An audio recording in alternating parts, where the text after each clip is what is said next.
다 같이 구약 성경 에스겔 11장 14절 말씀부터 제가 읽겠습니다.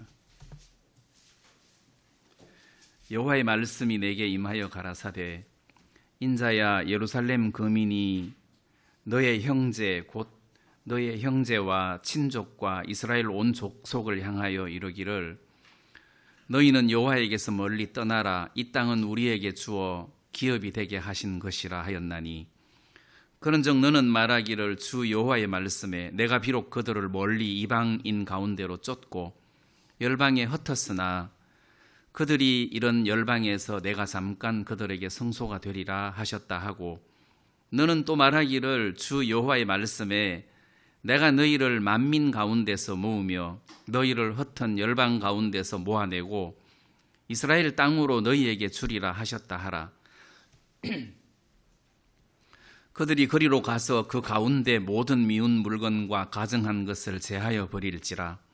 내가 그들에게 일치한 마음을 주고 그 속에 새 신을 주며 그 몸에서 굳은 마음을 제하고 부드러운 마음을 주어서 내 율례를 쫓으며 내 규례를 지켜 행하게 하리니 그들은 내 백성이 되고 나는 그들의 하나님이 되리라. 그러나 미운 것과 가증한 것을 마음으로 쫓는 자는 내가 그 행위대로 그 머리에 갚으리라. 나 주 여호와의 말이니라. 여기 21절 말씀까지 읽어드렸습니다. 제가 에스겔서를 에스겔, 다니엘 그 앞에 이사야, 예레미야 이렇게 이제 말씀을 읽다가 보니까 에스겔 말씀은 이렇게 눈에 확 안 들어오더라고요. 그래서 나도 그러면 형제 자매님들도 그렇겠다. 그래서 그럼 오늘은 에스겔서를 한번 이야기해 보자. 이제 그 마음이 들었어요. 그래서 가장 쉽게 좀 이렇게 설명을 하려고 하는데 잘 될지 모르겠습니다. 먼저 오늘 이 말씀에 여호와의 말씀이 내게 임하여 가라사대 할 때 하나님의 말씀이 에스겔에게 임하여 그 다음에 이제 에스겔이 이 말씀을 외치게 됐단 말이에요. 근데 이제 이거를 설명하려면 약간 이 당시 유대 민족들이 처해진 상황을 좀 알아야 할 필요가 있어요. 그래서 그 이스라엘 민족의 초대 왕이 사울 왕이고 둘째 왕이 다윗 왕이고 세 번째 왕이 솔로몬 왕이잖아요. 근데 이제 마지막 왕, 이 유대 나라의 가장 마지막 왕이 시드기야예요. 시드기야 왕. 그래서 시드기야 왕 때 느부갓네살, 바벨론의 느부갓네살이 쳐들어와 가지고 하나님의 성전을 전부 다 불태우고 사람들을 죽이고 포로로 사로잡아 가고 그리고 예루살렘 성을 다 헐고 성문을 불지르고 그때 이제 시드기야 왕 때 이스라엘이 완전히 이제 망하는 거예요. 근데 이제 완전히 망하기 10년 전에 그러니까 이제 시드기야가 왕을 11년을 했어요. 근데 시드기야 왕을 하기 전에 그 마지막 두 번째 왕이 여호야긴이라는 왕이 있어요.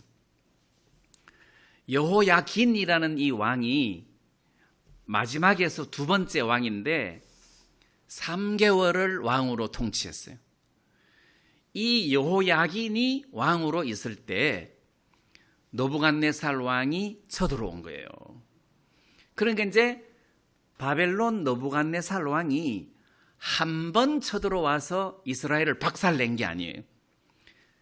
3번 쳐들어와서 세 번째 완전히 박살을 냈단 말이에요. 근데 여호야긴 왕 때 이 바벨론의 느부갓네살 왕이 이제 두 번째 쳐들어와 가지고 여호야긴 왕을 포로로 잡아가고 거기에 있는 많은 방백들과 그리고 그 고급 인력들 요런 사람들, 방백들, 용사들 뭐 이런 사람들을 10,000명 정도를 포로로 잡아갔어요.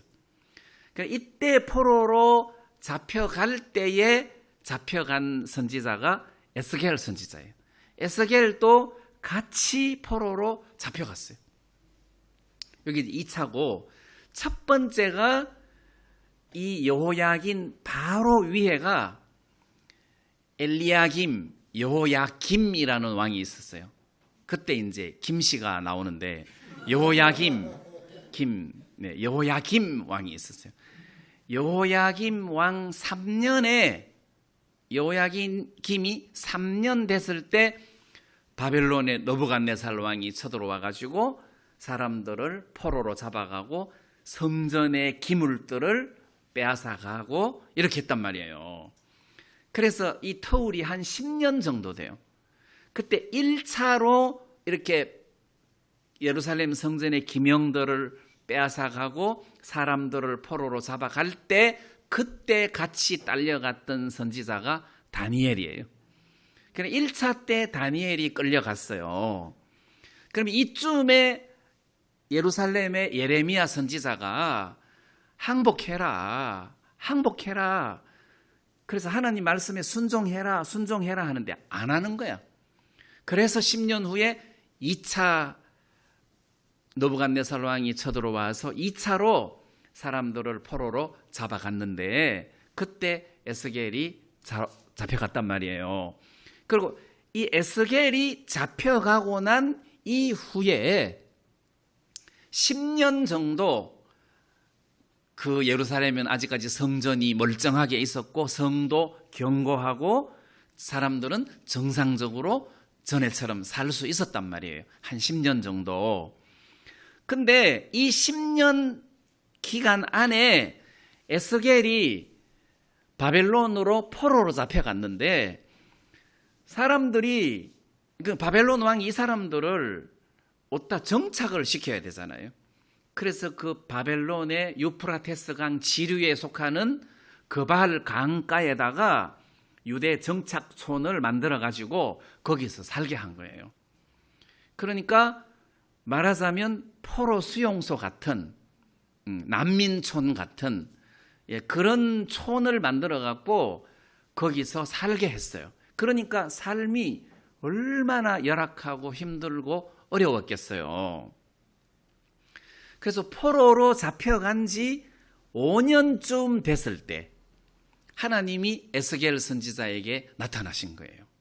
환상 중에 에스겔 선지자에게 나타나셔가지고 왜 유대인들이 이렇게 포로로 잡혀와야 했느냐, 얼마나 이스라엘 백성들이 하나님 앞에 죄악을 크게 저질렀는가, 그걸 환상을 통해서 다 보여주신 거예요. 몸은 그발 강가에 있는데 하나님이 그 에스겔의 영혼이라고 해야 되겠죠. 영혼을 끌고 예루살렘으로 데리고 가가지고 그 예루살렘의 방백들이 저지르던 그 악한 우상 숭배들을 싹 다 보여줬어요. 그래서 그 에스겔 선지자를 통해서 바벨론의 포로로 잡혀온 사람들에게 하나님의 메시지를 전하게 한 거예요. 그 무렵에 예루살렘에 있는 사람들에게는 예레미야가 말씀을 전하고 포로로 잡혀온 사람들에게는 에스겔 선지자가 하나님 말씀을 전해준 거예요.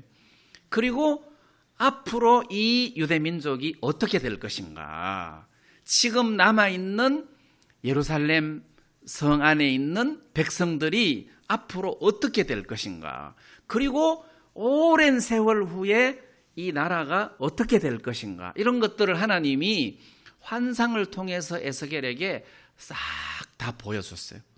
그리고 그걸 백성들에게, 그 그발 강가에 사로잡혀 온 유대 민족들에게 전하게 해서 하나님을 섬기게 하고 선지자 역할을 했다는 겁니다.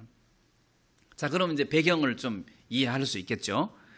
그래서 14절에 여호와의 말씀이 내게 임하여 가라사대, 15절에 인자야, 에스겔 선지자죠, 예루살렘 거민이 예루살렘 거민이 너의 형제 곧 너의 형제와 친족과 이스라엘 온 족속을 향하여 이르기를.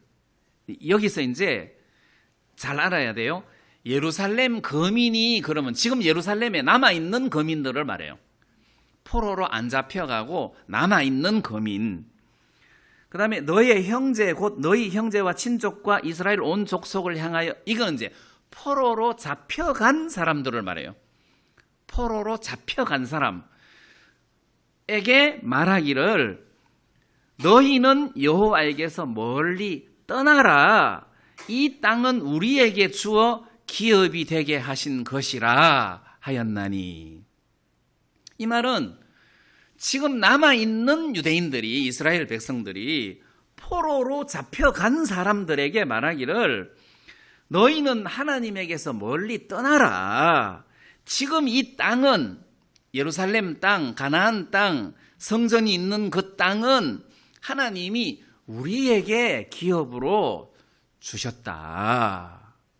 이게 무슨 말이냐 하면 이 사람들의 관념에는 포로로 잡혀간 사람은 불순종하고 하나님을 기쁘게 하지 못했기 때문에 그 죄악의 저주를 받아서 포로로 잡혀간 것이고, 우리는 하나님 은혜를 입어서 이 땅을 기업으로 차지하게 됐다. 그래서 너들은 하나님 앞에 저주를 받아서 포로로 잡혀간 것이므로 너희는 여호와를 떠나라. 우리는 하나님이 우리에게 이 땅을 기업으로 주셨기 때문에 이 땅을 우리가 차지하겠노라. 이런 의미라는 거예요. 그래서 여기에서 하는 이야기는 이 사람들은 지금 해석을 거꾸로 하고 있는 거예요. 하나님은 너희들이 너무 악하기 때문에 내가 이방 바벨론 왕을 보내서 너희들을 포로로 잡아가게 하겠다. 그러니까 바벨론이 쳐들어오면 항복을 해라. 항복을 하는 것이 구원을 받는 것이다. 항복을 하고 바벨론을 섬겨야 된다 해서 항복을 한 사람은 죽지 않고 포로로 끌려갔어요. 근데 그렇지 않고 예루살렘에 남아있는 사람들은 그 하나님의, 예레미야를 통한 하나님의 말씀을 순종하지 않고 우리 항복하지 않는다. 예레미야 너 지금 거짓말한다.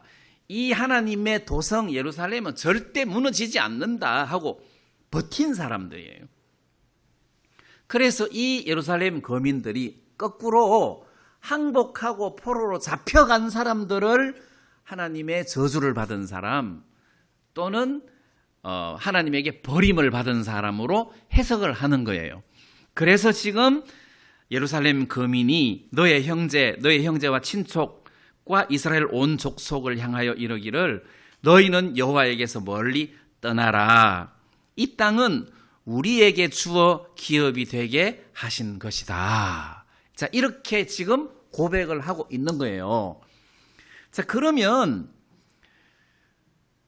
예레미야서를 읽어보면 하나님이 내가 이 땅을 바벨론 느부갓네살 왕에게 붙였다. 너희들이 항복을 해라 하고 강력하게 외치고 있단 말이에요. 이 예레미야서, 특히 또 이사야서 이런 말씀을 읽어보면 항복해라. 자, 이렇게 말씀을 하고 있단 말이에요. 근데 지금 남아있는 거민들의 사상은 그게 아니에요. 지금 11장 14절부터 제가 읽었는데 11장 3절을 한번 보겠습니다. 그들의 말이 집 건축할 때가 가깝지 아니한즉 이 성읍은 가마가 되고 우리는 고기가 된다 하나니. 여기 이 말이 좀 번역이 어려운데 그들의 말이, 그러나 예루살렘에 남아있는 예루살렘 백성들의 말이 인자야, 이 사람들은, 예루살렘에 남아있는 사람들은 제가 2절에 그가 내게 이르시되 인자야 이 사람들은 불의를 품고, 자, 이렇게 표현하고 있는데 3절에 그들의 말이 집 건축할 때가 가깝지 아니한즉, 이거는 험정역 번역에 보면 험정역 번역에 보면 건축할 때가 가깝지 아니한즉, 이게 이제 우리말로는 해석이 좀 애매하죠. 건축할 때가 가깝지 않다. 이게 이제 좀 해석이 좀 그런데, 이 말의 의미가 이 사람들은 생각하기를 때가, 험정역 번역에는 때가 가깝지 아니한즉 집을 건축하자, 이 말이에요. 지금 이게 지금 번역이 약간 이상한데, 지금 이 예루살렘 거민들이 하는 말은 때가 가깝지 아니한즉 집을 건축하자. 그 이제 원래대로 하면은 예레미야 선지자가 사는 바벨론이 쳐들어와서 이 땅을 불태울 거다, 너희들을 사로잡아 갈 거다. 그러면 집 지으면 돼요, 안 돼요? 이제 곧 전쟁이 벌어지는데 집 지으면 돼요, 안 돼요? 안 되잖아요. 근데 이 거민들은 때가 가깝지 아니한즉, 그러니까 우리 망할 때가 가까운 게 아니다, 우리는 안 망한다, 그러니까 집 짓자, 지금 이런 생각을 하고 있다는 거죠. 그러니까 마음가짐이 악해요, 안 악해요? 이 마음가짐이 하나님 말씀하고 정반대되는 악한 마음을 지금 갖고 있다는 뜻이에요. 그리고 이 성읍은 가마가 되고 우리는 고기가 된다 하나니, 그러니까 이 사람들은 이제 가마솥 있죠. 가마솥에 고기를 넣어놓고 뚜껑 딱 닫으면 안전하다는 거지. 그것은 예루살렘 거민들이 생각하기를 이 예루살렘 성벽은 산성이라 마치 가마솥 같아서 아무도 이 고기를 빼앗아 갈 수가 없다. 이 예루살렘은 가마솥이다. 가마솥이다. 우리는 가마솥에 있는 고기 같다. 뚜껑 딱 닫아 놓으면 어느 누구도 못 가져간다. 우리는 안전하다. 지금 이렇게 이야기를 한다는 거죠. 그러니까 하나님은 에스겔을 통해서 다시 말하기를, 뭐 가마솥이라고? 그래, 좋아. 내가 가마솥에 불 붙여갖고 뜨겁게 해갖고 고기를 익힐 테니까 고기 익으면 사람들이 다 꺼내간다. 너희들 포로로 잡아간다. 이제 이렇게 하는 말씀이 가마솥 이야기예요. 그런데 이거를 제대로 설명을 못 들으면 도대체 가마솥 이야기가 뭔지가 해석이 잘 안 돼. 그리고 집 짓는 것도 그래요. 이 사람들의 관념은 때가 가깝지 아니한즉 집을 짓자, 이 말이에요. 지금 이 하나님의 시계대로 하면 2차 침공에서 3차 침공 사이가 10년 터울이 있어요. 그래서 에스겔 선지자가 포로로 잡혀간 지 5년 만에 하나님의 환상이 에스겔에게 나타났어요. 그러면 몇 년 후에 망합니까? 5년 후에 망한단 말이에요. 곧 망한다는 거지. 하나님의 시계대로 하면 곧 망하는 거예요. 그럼 집 지으면 안 된다는 거죠. 집 지으면 안 돼요. 망하는데, 근데 그들은 하나님 말씀을 순종 안 하고 때가 가깝지 아니한즉 우리가 집을 건축하자. 예루살렘 성은 감하고 우리는 그 안에 있는 고기 같아서 우리는 안전하다. 이렇게 그들이 버텼다는 거죠. 그래서 이 말씀은 하나님이 에스겔 선지자에게 이 이스라엘 백성들이 얼마나 악하고 강팍한 짓을 하고 있는가를 설명을 해주고, 에스겔 선지자로 하여금 그 포로로 잡혀온 이스라엘 백성들에게 너희들이 이러하다, 상황이 이렇게 강팍하다는 것을 지금 전해주는 장면이라는 것입니다. 그 다음에 오늘 11장을 읽었지만 그 옆에 페이지에 12장에 보면 12장 3절에 인자야 너는 행구를 준비하고 낮에 그들의 목전에서 이사를 하라. 내가 내 처소를 다른 곳으로 옮기는 것을 그들이 보면 비록 패역한 족속이라도 혹 생각이 있으리라. 그러니까 하나님이 에스겔 선지자에게 에스겔아 너는 행구를 준비해라. 이게 행구라는 말은 이삿짐을 가리켜요. 트럭으로 옮기는 이삿짐 말고 옛날에 이렇게 걸머지는 이삿짐 있죠. 그걸 보고 행구라 그래요. 이삿짐이에요. 이렇게 어깨 메고 이사할 수 있는. 그래서 낮에 에스겔 선지자를 보고 행구를 메고 다른 곳으로 그거를 옮겨라. 그럼 이제 선지자가 그렇게 하니까 이스라엘 백성들이 아니 뭐 하느라고 이렇게 행구를 가지고 이렇게 짐을 옮기냐. 마치 포로로 잡혀가는 것처럼. 그때 하나님이 에스겔에게 말하기를 11절에 또 12장 11절에 또 말하기를 나는 너희의 징조라. 이거는 하나의 징조다. 무슨 징조?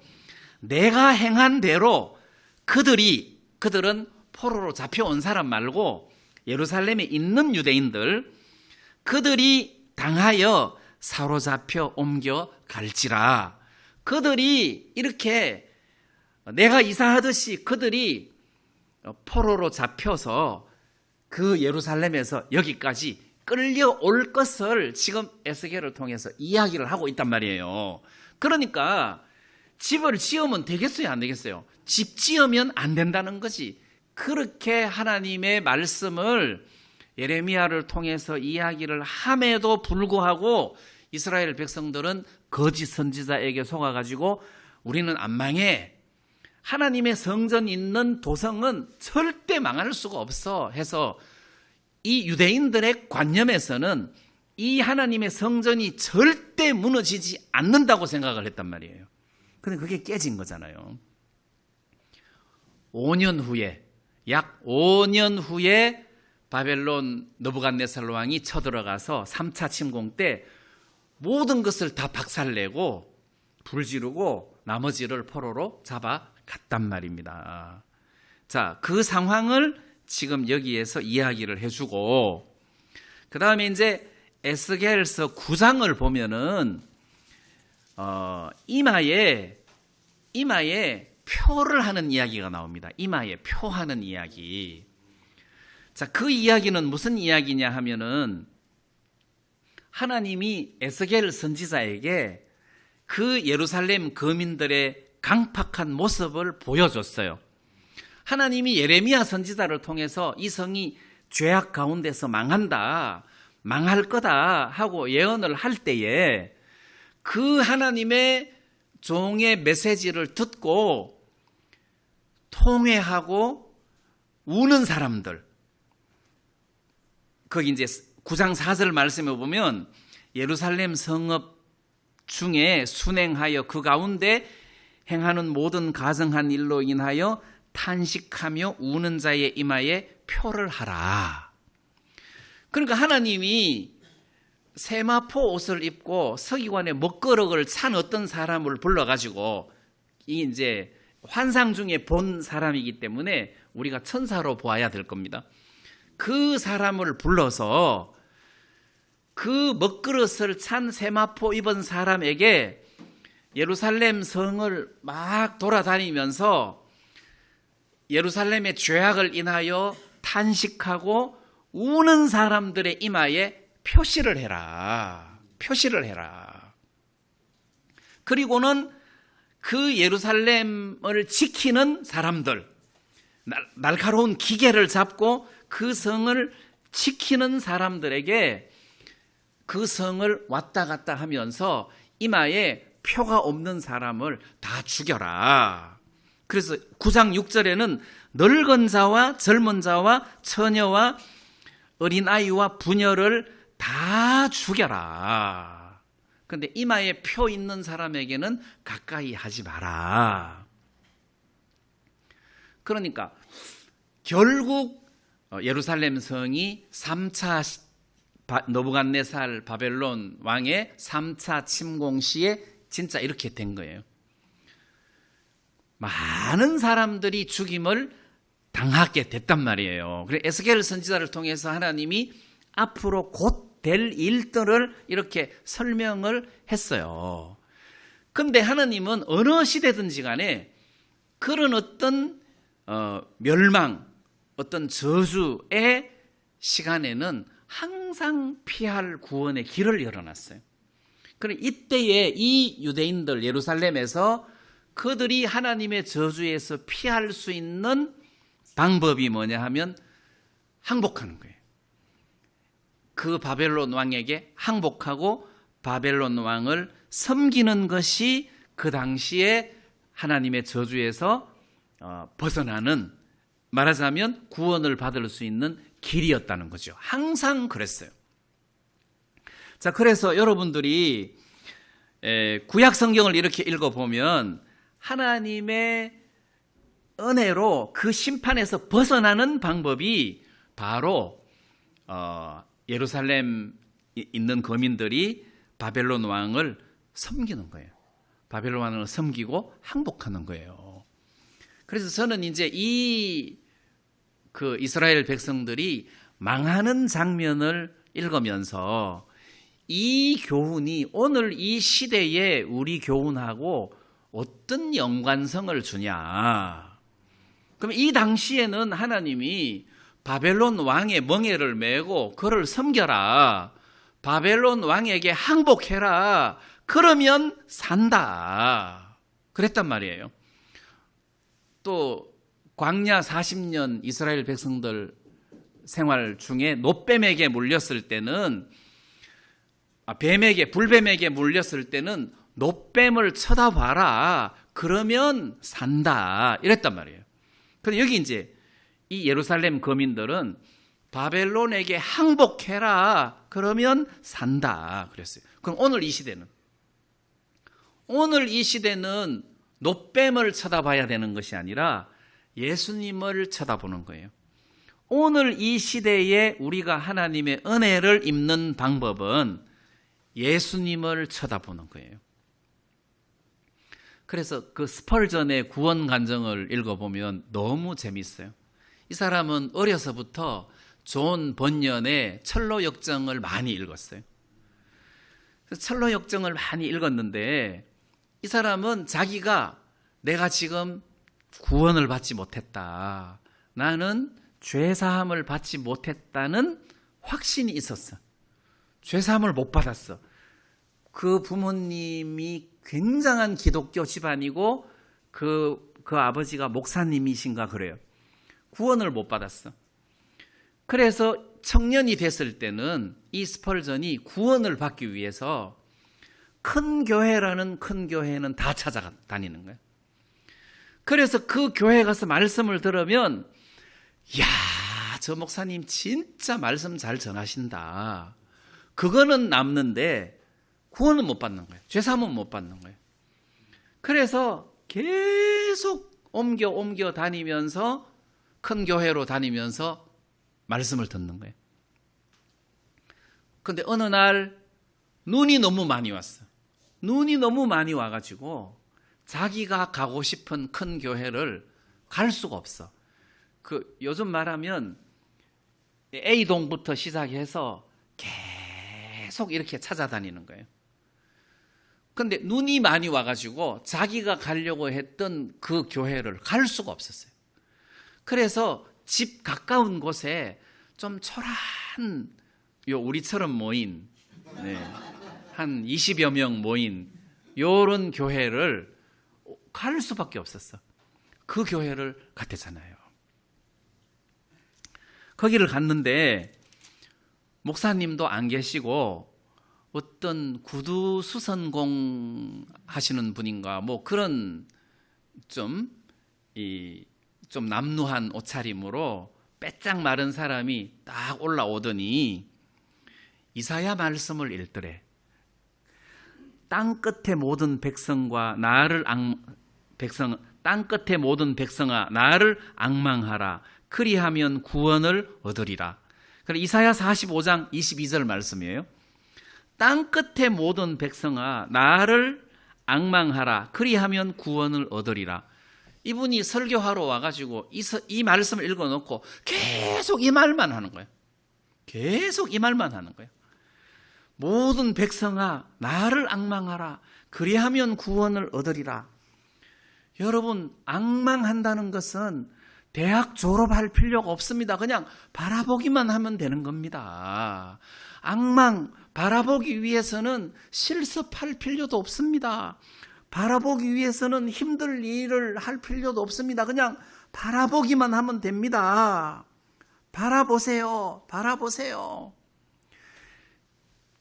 채찍에 맞으시는 예수님을 바라보세요. 십자가에 못 박히신 예수님을 바라보세요.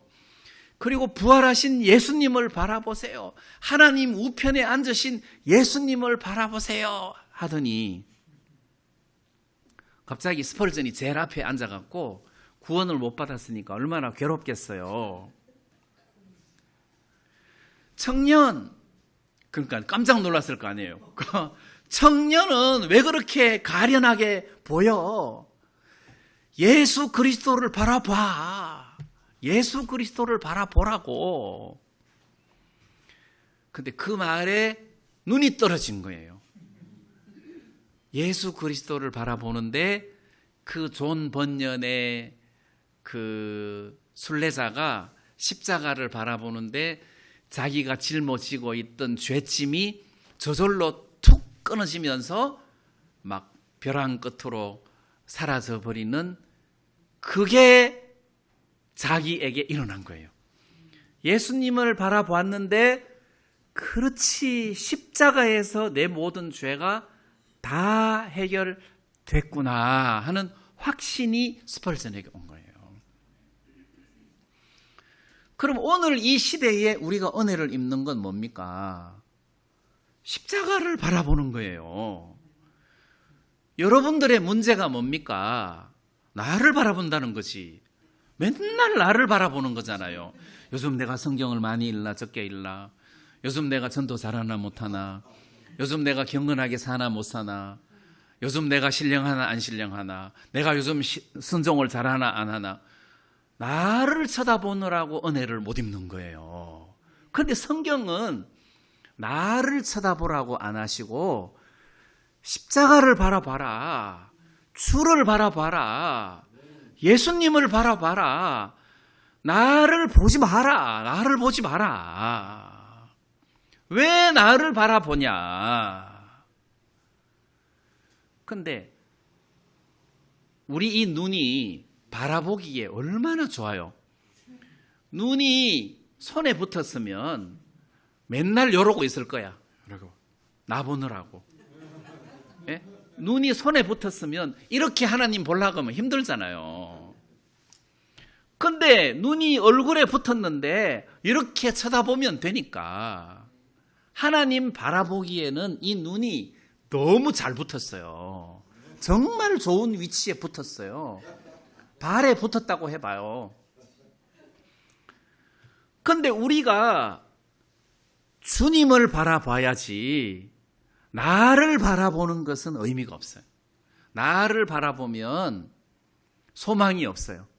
그래서 주님을 바라봐라. 이 시대는 주님을 바라봐야 되고, 에스겔 선지자 시대 때는 바벨론 왕에게 항복하고 바벨론 왕의 멍에를 메고 그를 섬기는 것이 그들이 저주를 받지 않고 사는 길이었어요. 그런데 이 이스라엘 백성들이 그거를 안 하는 거예요.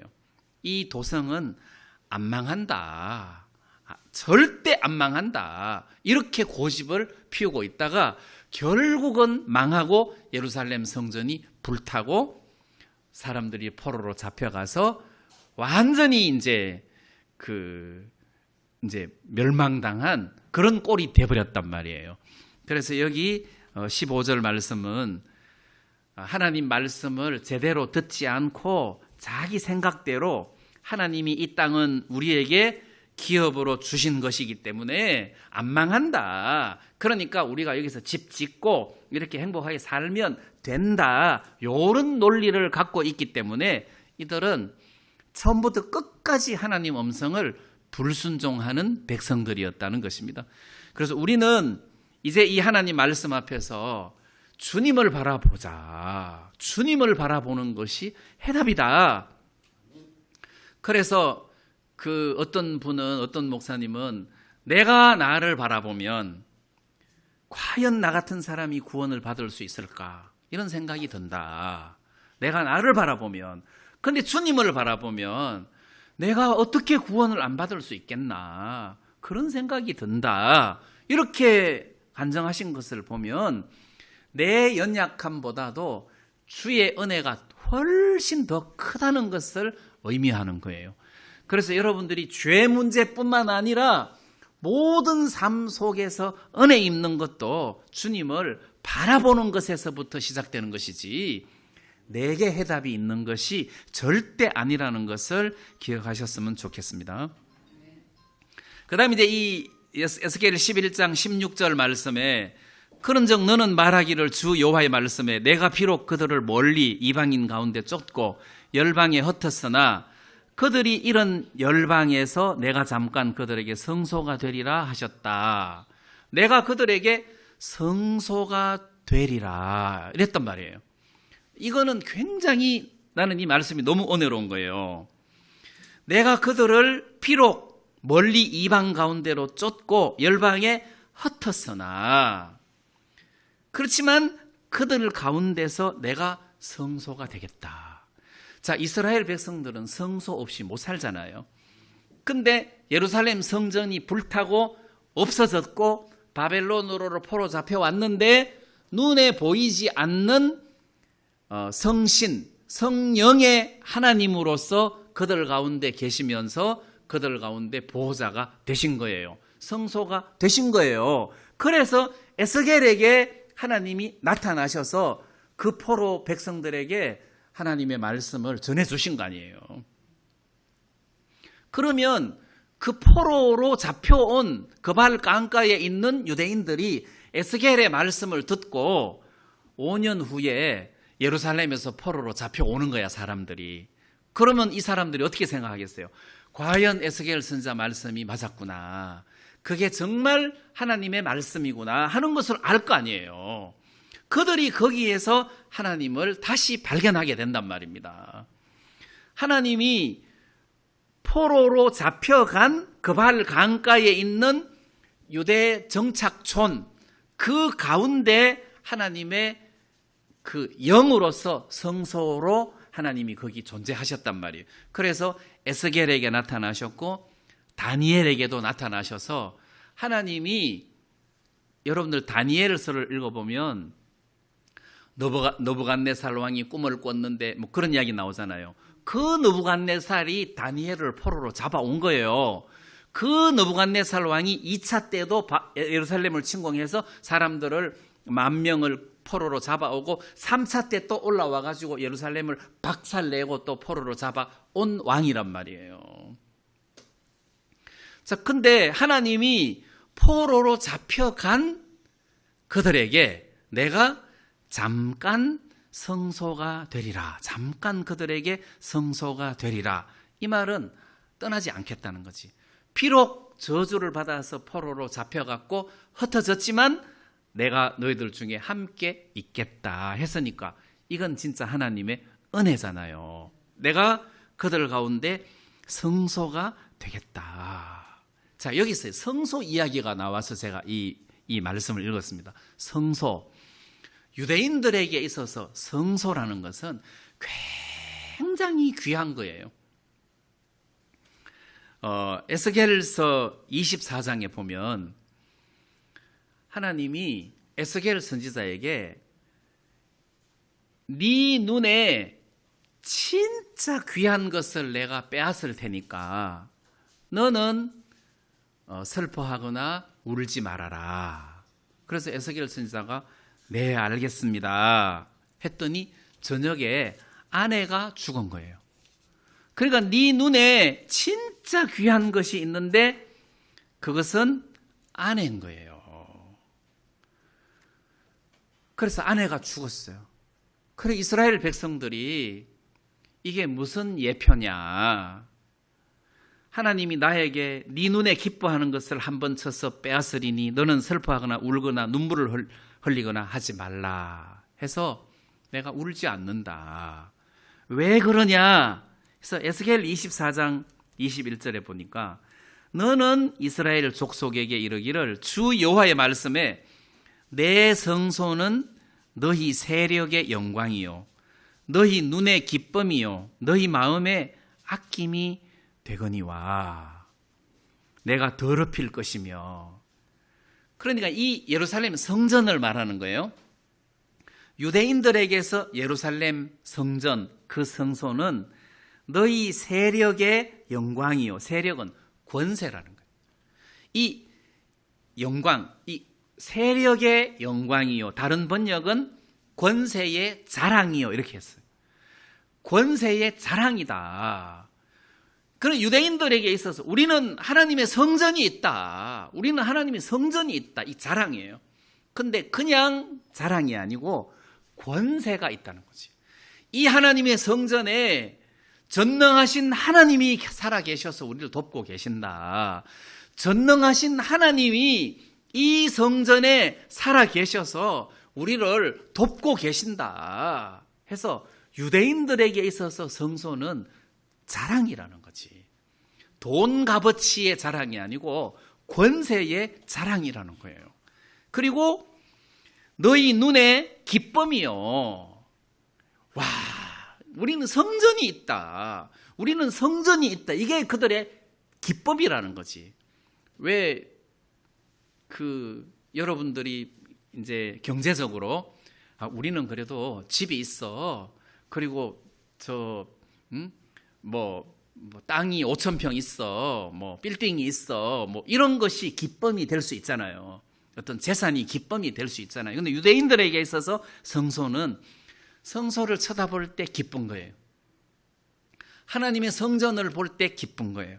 그다음 너희 마음에 아낌이 되거니와. 아낌, 그리움, 마음이 막 이렇게 끌리는 거 있잖아요. 그 유대인들에게 있어서 성전은 자랑이요, 기쁨이요, 그리움이 된다는 거죠. 왜 여러분들이 개를 좋아하시면 어디 여행을 갔다가 개 보고 싶어서 빨리 와야 되잖아요. 어떤 그리움, 막 한 번이라도 안 보면 못 사는 그 성전을 유대인들은 그렇게 가깝게 여기는 곳인데 내가 더럽힐 것이다. 그리고 너희 자녀들을 칼에 엎드러지게 하겠다. 그리고 그거를 완전히 그냥 회파시켜 버리겠다. 에스겔을 통해서 이렇게 이야기를 하신다는 거죠. 또 사실 그렇게 됐고, 근데 지금 제가 여러분들에게 말씀드리려고 하는 것은 유대인들에게 있어서 성소는 권세의 자랑이다. 권세의 자랑이다. 그럼 이제 그때의 성전은 그 하나님의 성전이었고, 예수님 계실 때 성전은 예수님이 곧 성전이었고, 오늘 이 교회 시대 때는 여러분들이 성전이라는 거죠. 그래서 고린도전서 3장에 보니까 3장 16절에 보니까 너희가 하나님의 성전인 것과 하나님의 성령이 너희 가운데 계시는 것을 알지 못하느냐 이랬단 말이에요.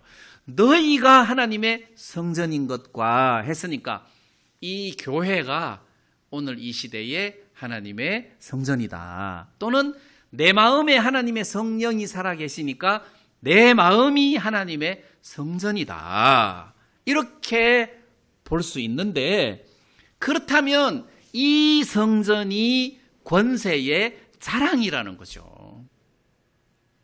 그럼 여러분들이 사람들한테 가서 뭘 자랑해야 되느냐? 내 마음 안에 예수님이 살아계신다. 내 마음이 하나님의 성전이다. 여기가 하나님의 성전이다. 하나님이 이 가운데 살아계신다. 여기에 권세가 있다는 거죠.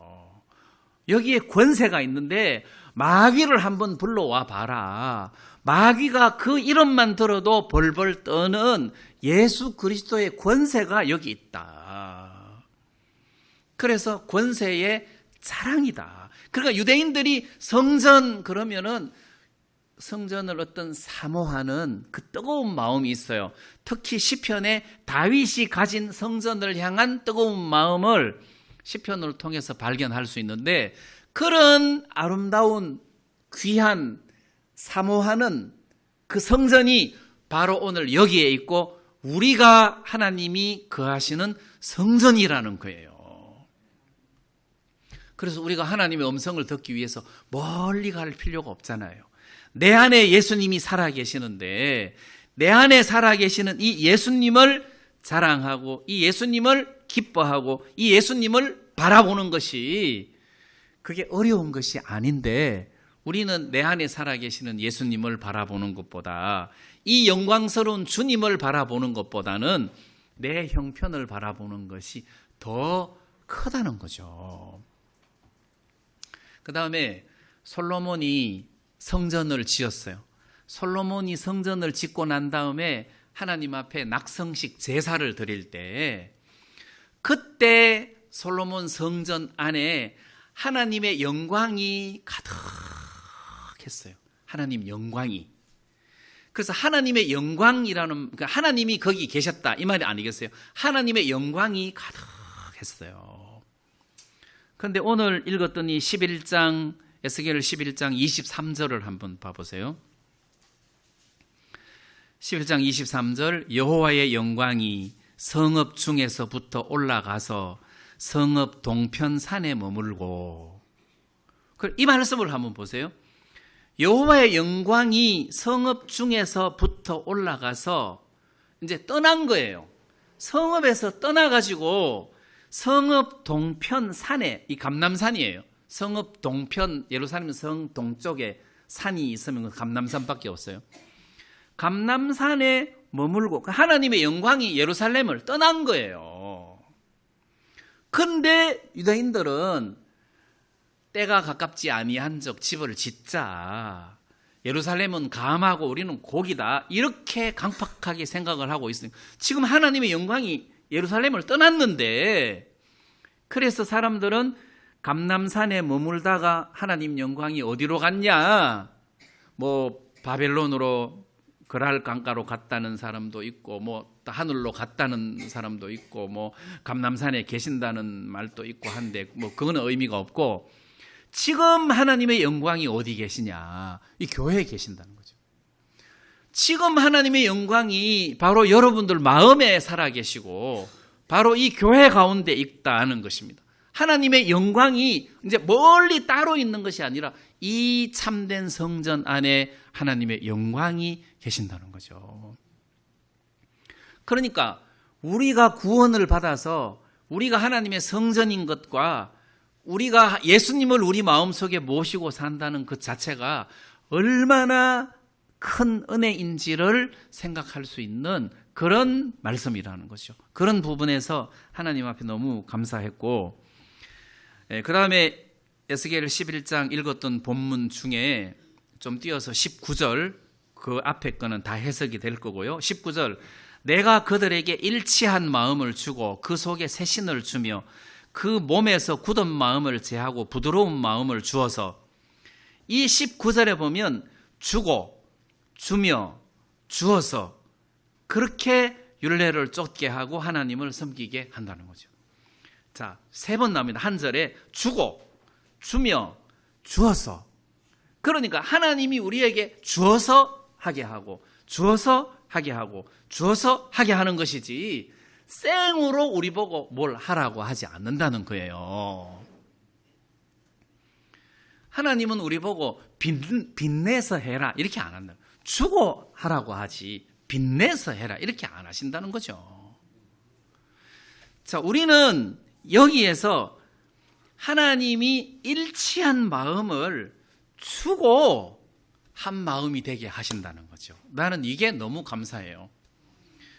정영재님은 나하고 마음이 다릅니다. 나하고 마음을 같이 하세요. 이게 아니라는 거지. 하나님이 당신의 마음을 정영재님한테 주고, 같은 마음을 주고, 정영재 나하고 같이 일하자 이렇게 하니까 같이 일을 안 하는 게 더 어렵죠. 마음이 갔는데 마음을 주고 마음을 같이 하자, 이게 성경인데, 마음을 안 주고 나하고 마음을 합쳐라 그러면 불가능하다는 거죠. 그건 안 되는 거예요. 성경에서 하나님이 우리에게 주고 마음을 합치게 하는 거예요. 주고. 그 다음에 저는 마음을 꺾으라는 이야기를 많이 들었는데, 여러분, 내가 내 스스로 마음 꺾을 수 있습니까?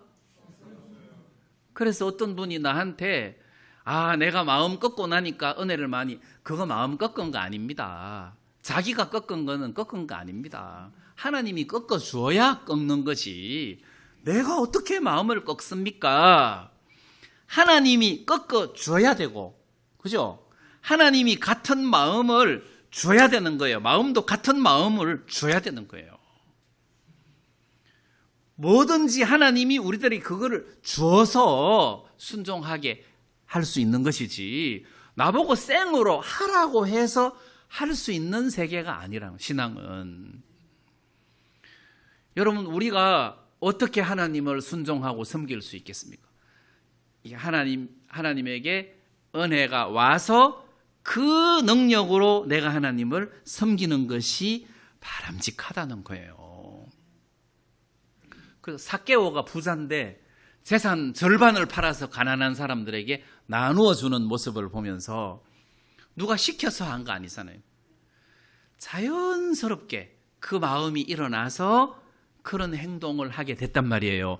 그래서 신앙생활이라는 것은 내 안에 계시는 예수님을 바라보니까 이 예수님이 나에게 주님과 같은 마음을 주시고, 그 다음에 여기에 새 신을 주고, 굳은 마음을 제하고 부드러운 마음을 주어서, 여러분, 굳은 마음이라는 것은 강팍한 마음 아닙니까? 삐딱하고 막 강팍하고 말 안 듣는 막 이런 마음, 하나님 말씀 앞에서. 근데 부드러운 마음이라는 것은 그대로 받아들이는 옥토 같은 마음 아니에요. 하나님 말씀을 그대로 받는 마음, 그대로 받아라, 그대로 받아라. 그래서 그대로 받을 수 있는 세계냐는 거죠. 안 되죠. 부드러운 마음을 주고 그대로 받아라 해야지, 그 부드러운 마음을 줄 능력도 없으면서 내가 하는 말을 그대로 받아라, 그대로 받아라, 그러면 그게 말이 안 된다는 거죠. 하나님의 세계는 부드러운 마음을 주시고 그대로 받아라, 이렇게 하신다는 거죠. 그러니까 같은 마음을 가지기가 쉽다, 그대로 받기가 쉽다. 여러분, 교회 안에서 하나님 말씀을 그대로 받아, 여기 목사님 말씀을 그대로 받아라는 뜻이 아닙니다. 내 말은 그대로 받을 필요가 없어요. 그대로 받으면 안 됩니다. 하나님의 말씀을 그대로 받아야 된다는 거죠. 이게 하나님 말씀인가 아닌가를 살펴보고, 이게 하나님의 말씀인 것이 확실하면 그대로 받아야 된다. 근데 그대로 받을 부드러운 마음을 하나님이 우리들에게 주시고 그렇게 해라, 이렇게 했단 말이에요. 이 말씀에 보니까. 그래서 이 말씀의 의미는 이스라엘 백성들이 너무 강팍한 거야. 청개구리처럼 말을 안 듣는 거예요. 항복해라, 항복해라. 항복 더 안 해. 항복 안 해. 그래서 결국 끌려갔잖아요. 끌려갔을 때 하나님이 에스겔을 통해서 하는 말이, 이제는 내 말을 지켜라, 순종해라, 이렇게 안 하시고, 하나님 이제는 앞으로는 내가 그들에게 부드러운 마음을 주어서 내 말을 그대로 순종하게 할 거다. 과거에는 우상을 섬기지 마라, 섬기지 마라 막 해도 계속 섬겼어. 그런데 이제는 자발적으로, 왜? 하나님이 이런 마음을 주니까. 그래서 18절 말씀에 보면, 그들이 거리로 가서, 자, 포로로 잡혀갔어요. 이제 예언대로 70년 후에는 그들을 회복시켜 준다고 했으니까 때가 되면 그들이 다시 가나안 땅으로 돌아온단 말이에요. 18절 그 이야기입니다. 그들이 거리로 가서 이제 가나안 땅으로 다시 돌아와서는, 와서 보니까 가나안 땅에 막 오만 잡신들이 다 있는 거예요. 하나님이 그들에게 새 신을 주시니까 18절에 거리로 가서 그 가운데 모든 미운 물건과 가증한 것을 제하여 버릴지라. 가서 보니까 오만 우상들이 다 있는 거예요. 뭐 이런 것들이 다 있냐 해서 자발적으로 싹 다 제거해 버리는 거예요. 해라 해서 제거하시는 것이 아니라 이제는 하나님이 그들에게 새 신을 주시고 그들에게 부드러운 마음을 주시니까 그 하나님의 마음으로 그 우상들을 다 제거하더라는 거죠. 그래서 신앙이라는 것은 하나님의 성령으로 말미암아 자발적으로 되어지는 세계다. 뭘 이렇게 시켜서 되어지는 세계가 아니다는 거예요. 그래서 여러분들이 나 요즘 너무 공고하다. 그럼 예수님을 바라봐라. 예수님을 바라봐라. 나 요즘 너무 힘들다. 예수님을 바라봐라. 이분이 왜 채찍에 맞으셨나? 이분이 왜 십자가에 죽으셨고 이분이 왜 부활하셨냐? 우리를 위해서 부활하신 거 아니냐? 우리를 위하여 죽으신 거 아니냐? 우리가 이렇게 해롱해롱하고 고생하고 어렵게 힘들게 살아라고 예수님이 부활하신 거는 아니다. 예수님을 바라봐라. 그 부활하신 예수님에게서 우리는 소망이 생기고 거기에서부터 힘을 흘러받을 수가 있다. 그래서 우리가 해답은 우리를 의롭게 하신 그리고 우리에게 성령을 주신 그리고 하나님과 같은 마음을 가지게 해주신 그 은혜 아래서 우리가 하나님을 섬기는 것이지 내가 막 해서 하는 세계가 아니다. 그래서 저는 마음 꺾어라. 이거는 교회 안에서 그렇게 하면 안 돼요. 하나님에 의해서 하나님의 성령에 의해서 꺾어지도록 해줘야 되는 거지 꺾어라 해서 꺾어지는 게 아니에요. 뭐 순종해라 이것도 아니에요. 그렇게 하면 안 돼요. 이게 자연스럽게 이렇게 하게 되도록 해줘야 된단 말이에요. 자연스럽게 해줘야 그렇게 해야 되는데 해라 이거는 아니다. 그래서 적은 것 하나도 하나님이 마음을 불러 일으켜 주어서 해야 된다. 그래서 저는 요즘 너무 행복한 거예요. 나는 내 평생에서 이렇게 자발적으로 성경을 진지하게 읽어본 적이 없어요. 진짜 말씀을 이렇게 읽고 말씀을 이렇게 배우고 하다가 보면 진짜 하나님 앞에 감사하다 해서 내 마음이 감동을 받는 거예요. 내 마음이 감동을 받는 거예요. 이게 시켜서가 아니잖아요. 내가 여기 설교 잘해가지고 칭찬받을 일이 뭐가 있습니까? 야, 저분 설교 잘하니까 큰 교회로 보내자. 그럴 능력이 있으면 내가 그렇게 할 수 있지만 뭐 여기 나한테 그렇게 해줄 사람도 없을 뿐더러 나는 솔직히 여러분들을 말씀으로 섬기고 싶은 거예요. 혹시 여러분들이 잘 모르는 대목이 있을 것 같다. 그러면 내가 일부러라도 그거를 한 번 더 읽어보고 여러분들에게 설명해 주고 싶은 거예요. 이렇게 말씀으로 섬기고 싶은 마음이 있어요. 이게 자발적인 거예요. 뭘 바라보는 것도 아니라 자발적이더라. 하나님이 그만한 마음과 능력을 주시면서 이렇게 하게 하시는 것이 신앙이더라. 그래서 우리가 가스펠총을 부르고 싶어갖고 우리 찬송을 만들었는데 저는 찬송가 만든다는 이야기를 했었어도 물질 이야기는 안 했어요. 근데 뭐 사람들이 여기저기서 이렇게 연보를 하셔갖고 뭐 책값을 충분하게 그 지불하고도 남을 만큼 이게 자발적으로 일이 됐어요. 자발적으로. 그래서 여러분들이 오늘 이 찬송은 살 필요 없어요. 그냥 이렇게 부르시고 가져가고 싶은 분들은 가져가시고 그래도 나는 동참하고 싶다. 그러면 뒤에 연보하시면 돼요. 이름 안 쓰셔도 돼요. 이름 안 쓰시고 하는 게 더 자연스러워요. 그래서 충분히 하나님이 우리들에게 주셨기 때문에 우리가 마음에서 이렇게 감동된 마음으로 하는 것이 나는 이게 성경적인 신앙이다. 또 하나님이 그렇게 하시더라. 네, 이런 말씀을 좀 드리고 싶습니다. 그래서 우리에게 일치한 마음을 주시고 하나님을 섬겨라고 하시니 이 주신 마음을 믿음으로 받아서 내가 하나님을 섬길 때 그게 진정한 성도로서의 모습이 아니겠는가, 이런 마음이 좀 들어졌습니다. 그래서 오늘 이 말씀을 읽을 때 혹시 이 시대적인 배경을 좀 기억하시고 읽으시면 좀 더 이해가 쉽고 은혜가 될 수 있을 것 같습니다. 우리 오늘 말씀 여기까지 드리겠습니다.